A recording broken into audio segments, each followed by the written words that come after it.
when I was much younger, and that was a long time ago, something I learned from a boss of mine, we asked him, "Sir, are you feeling the pressure?" He says, "My mind is not wired to feel the pressure." And I think that's the Modi mind. I mean, how can you guilt trip India? I mean, we are the world's largest democracy. We are a civilizational democracy. We are the oldest democracy. Our GDP was contributing 25% to global GDP before the advent of our colonial association with a particular country, which we overtook to become the fifth largest economy. As a result of that 190-year-old association, we dropped to 2 or 3% GDP. Today, we are rising, and I think with a $3.8 trillion GDP, we are likely to become from the fifth to the third largest economy even before 2030. Now, who is going to guilt trip whom? Somebody who was buying more oil in one afternoon than we were buying in a quarter? I think the time to take India for granted or to try and somehow make you feel as if you're doing that something which is not right.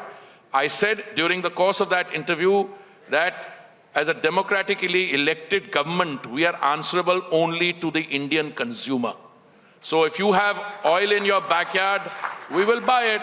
We were buying oil earlier, crude oil from 27 sources. We are buying it now from 39 countries. We are desperately and vigorously enhancing our exploration and production. We are doing the transition to green energy. And by the way, our rate of growth in consumption is 3 times the global average. So we have something called a market, and we are happily playing the market card. If you want to sell me oil cheaper, we'll buy from you. And that, I mean, you as a potential supplier.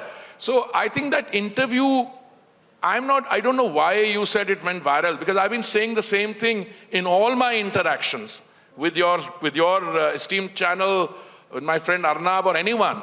I think India arrived on the scene some time ago. Let's not overstate as if we've just come. But today, as we navigate the G20 presidency for the next 100 events and then ultimately the summit event, the fact is, India matters more to the world today, and if I may submit, the world also matters more to India. So to be able to guilt trip someone, you're not a teenager who stayed out at night and had one drink extra that you need to guilt trip. I mean, we're a country of,